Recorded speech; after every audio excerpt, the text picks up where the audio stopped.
Bonjour chers amis, on va essayer Inch'Allah de faire l'analyse des œuvres qui vont être étudiées durant la deuxième année du bac. Ça c'est pour les élèves qui étudient et qui préparent un bac libre. Alors il s'adresse aux élèves de toutes les branches. Alors on va étudier les œuvres au programme. On va commencer par l'étude de Candide de Voltaire. Alors comme vous le savez, Candide c'est un conte philosophique de Voltaire. C'est-à-dire il raconte une histoire qui véhicule des idées philosophiques. Alors il ne veut pas écrire directement un œuvre philosophique. Et après il a choisi de véhiculer ses idées dans une œuvre littéraire. Alors, cette œuvre, au début de ce conte, l'auteur annonce son idée. Il a une idée qui va contredire qui قلنا واحد الفكرة من بعد هو غادي يبين بأنها ما صحيحة comme comme la démonstration par l'absurde. On annonce une chose, après on, on- après quelques démonstrations on arrive à conclure que ce n'est pas vrai. Alors c'est la même chose pour Voltaire. Il annonce une idée philosophique qui était répandue dans ce siècle. Euh, Alors, XVIIe siècle, après, il raconte des événements, des mésaventures qui vont réfuter. Et à la fin du conte, il arrive avec une conclusion très importante. Alors, on doit s'intéresser à cultiver notre jardin, de travailler, c'est ça. C'est ça l'idée qu'il faut tenir. Alors, on commence par l'analyse. Alors, on commence d'abord par l'analyse du conte tout entier. Après, on va intéresser à l'analyse des chapitres. Donc, alors, en Westphalie, c'est une région en Allemagne, dans le château du baron Tenrock. Alors, le baron, c'est un titre de noblesse. كاين طبقة نبلاء il y a le comte, le baron et ainsi de suite. Ces gens, ils ne se marient qu'entre eux. Ils ne veulent pas se marier avec les gens du peuple. Mais c'est طبقة شعبية, non. Alors, vit un enfant illégitime de sa sœur et d'un gentilhomme qui n'avait pas voulu épouser, faute de quel quartier et de noblesse. Alors, dans ce château-là, euh, possédé, possédé par le baron Thunderlock, vit un enfant illégitime. C'est un enfant qui n'est pas né du mariage, d'une relation de mariage, voilà, de la sœur du baron et d'un gentilhomme. C'est un gentilhomme, ce n'est pas un noble. Enfin, c'est un gentilhomme, ce n'est pas, c'est un, alors qu'il n'avait pas voulu poser faute de quel quartier de noblesse. Il ne s'est pas marié avec cet homme parce qu'il n'est pas un baron ou bien quelque chose comme ça. Alors, ce garçon doté d'un jugement assez droit avec l'esprit le plus simple. C'est un enfant candide, c'est-à-dire un enfant crédule qui croit tout ce qu'on lui dit. Naïf, alors Nia, doux de caractère, bref et appelé candide. Elle mène la vie la plus agréable. Cet enfant, candide, il mène une vie superbe, puisque son précepteur, le savant Pangloss, le muallim diallo, Pangloss, le savant Pangloss, précepteur, Morabbi, le savant Pangloss qui est le féru de métaphysique. Elle défend féru une idée métaphysique théologico-cosmologique. C'est un terme inventé par Voltaire. Alors, une philosophie métaphysique, falsafa métaphysique qui ne s'intéresse pas à la réalité matérielle. Prône l'illustre la théorie suivante. Cette philosophie de Pangloss, elle prône, elle défend une théorie suivante, puisque toute cause produit d'une manière inéluctable la meilleure fin. Tout est pour le mieux dans le meilleur des mondes possibles. Tout va bien, tout va pour le meilleur. هذه الفكرة اللي كيدافع عليها بونغلوس يديفون سيتي دي كلشي غادي على حسن يرام كلشي غادي مزيان. Alors, on va voir est-ce que cette idée est correcte. Candide le croit jusqu'où. Alors, Candide, il est candide, il est naïf. On croit ce qu'on lui dit. Le croit jusqu'au jour où le châtelain, c'est-à-dire le baron, celui qui possède le château, trouble cette quiétude en le surprenant à donner un baiser à sa fille. Alors, le jour où Candide a donné un baiser à la fille du baron Cunégonde, alors la paix de Candide est troublée. Il n'est plus cette quiétude. Alors, quelle est sa faute? Il a juste donné un baiser à la Cunégonde, la charmante, la belle Cunégonde. Sur le champ, Candide est chassé de ce monde idyllique. Il ne veut plus de ce monde idyllique, de ce monde de rêve, à grands coups de pied dans le derrière. Elle est chassée comment? À grands pieds de coups dans le derrière. Alors, maintenant, ça c'est phase 1.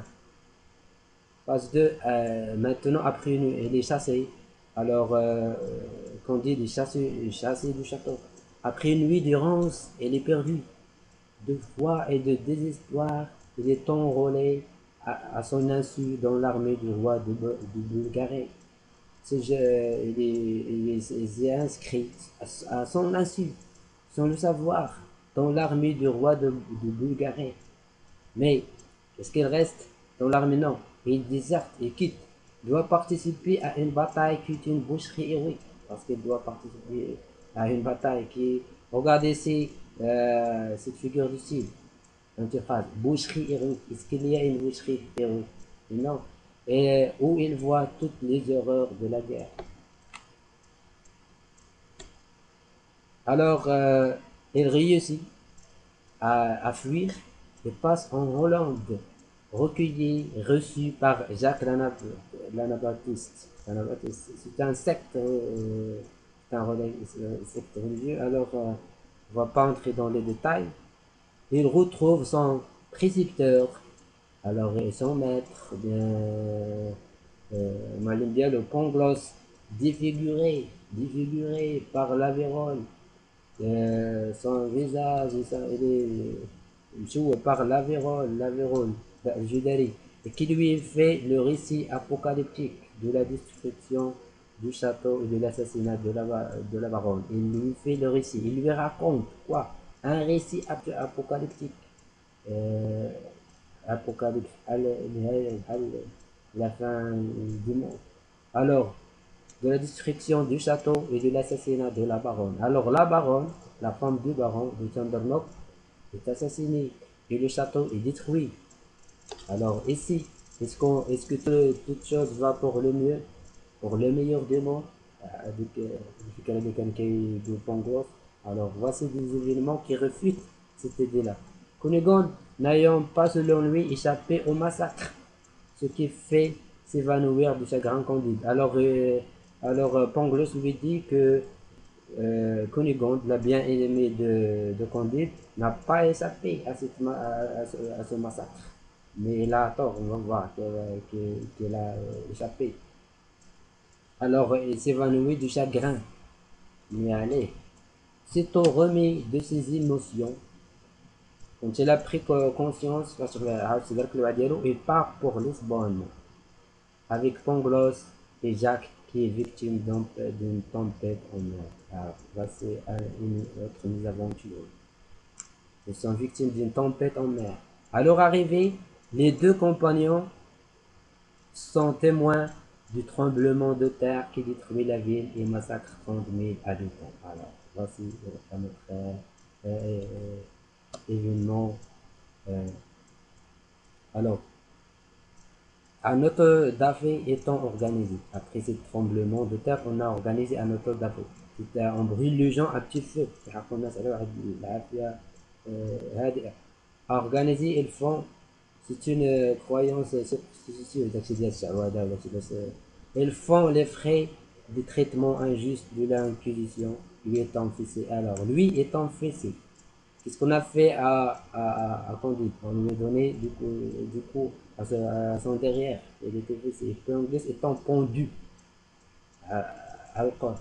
Alors mais une vieille qui prend soin de Candide lui avait retrouvé sa chère conigante, qui a servi qu'une rapidement. Mais et la maîtresse, elle est servie comme la maîtresse à la fois du grand inquisiteur et du banquier juif. Elle est la maîtresse. Alors, elle n'est plus libre. Il tue l'un et l'autre et s'embarque avec sa bien-aimée pour l'Amérique du Sud. Alors, elle part en Amérique. Elle va quitter l'Europe maintenant. Elle a quitté le château. Maintenant, va quitter l'Europe et va en Amérique latine. À Buenos Aires, elle doit s'enfuir et abandonner sa duc l'aîné au gouverneur. Elle a abandonné Cunégonde. Guidé par le débrouillard, quelqu'un qui se débrouille, qui dépannera sur Togambo, elle traverse le Paraguay, territoire merveilleusement organisé mais despotiquement gouverné par les Jésuites. Il est despotiquement gouverné par les Jésuites. C'est un secte religieux dont l'un se trouve être le frère de Cunégonde. Le frère de Cunégonde est devenu un gouverneur. Donc, est amené à tuer. Candide a tué le frère de Cunégonde. Quand l'autre ne veut pas le laisser épouser Cunégonde. Les deux compagnons se retrouvent prisonniers d'Isorion. Alors, ils sont prisonniers. Peuplade ennemie de Cacambo et Candide. On parle ici des Jésuites. Alors, ça, ce sont les ennemis des Jésuites, les Orions, qu'ils ont spoilés de ces terres. Ils se résignent à être bel et bien dévorés par ces anthrophages. Anthrophages, ce sont des cannibales à l'origine. Ils décident d'être se laisser dévorer par ces gens-là. Quand le beau discours de Cacambo sur la nature de l'or, les sauve de la de justice. Donc, les deux feuillards, qui fuient, arrivent par hasard à l'Eldorado, pays de rêve. Maintenant, il arrive au pays de rêve, l'Eldorado. C'est comme un paradis. Société idéale où les sages habitent en place le bonheur au-dessus des richesses matérielles. Ce qui compte, c'est le bonheur, pas les choses matérielles. Mais Candide veut retrouver Cunégonde et être riche hors de l'âge d'or. Il ne veut pas rester, il veut retrouver Cunégonde en remplissant ses poches de pierres précieuses. Hasard Karim. Ramassés sur le chemin, les deux compagnons reprennent donc la route. À Suriname, elle voit un esclave nègre horriblement mutilé par ordre de son maître blanc. Maintenant, elle voit un esclave nègre mutilé par son maître. Pourquoi son maître? C'est bien aussi à ce prix que vous mangez du sucre en Europe. Parce qu'il y a des esclaves qui travaillent. Lorsqu'un patron l'en dévore à Candide, la majeure partie de ses fortunes. Alors, dégoûté de la méchanceté humaine, décide de mener avec lui l'homme le plus malheureux. Il a dit ça. Et là, il va amener avec lui un homme malheureux. Parmi de nombreux prétendants, il choisit le philosophe Martin. Il a choisi dans le pessimisme, c'est un antipode de dire de Ponglos. C'est-à-dire, à trois, les trois papes, ils prennent la mer et assistent à un combat naval. Ils ont vu un combat naval. Ils confirment le pessimisme. Ça confirme le pessimisme. L'optimisme et l'optimisme de Ponglos. En vue du Côte de France, Martin se rappelle les aventures qu'il a connues et réattire son pessimisme intégral. À Paris, grande ville tumultueuse, Candide est victime du génie, découvre le théâtre. En Angleterre, il voit un amiral condamné à mort pour n'avoir pas montré assez de courage au combat. Voici du film des aventures. À Venise, il découvre les horreurs de la prostitution. Alors tout ça, de paquets qui étaient au château, la femme, les chambres, les horreurs. Alors tout ça, mais voici l'idée. Alors l'œuvre va se terminer avec cette phrase. Il faut cultiver notre jardin. C'est ça qu'il faut retenir et à la prochaine vidéo. Merci.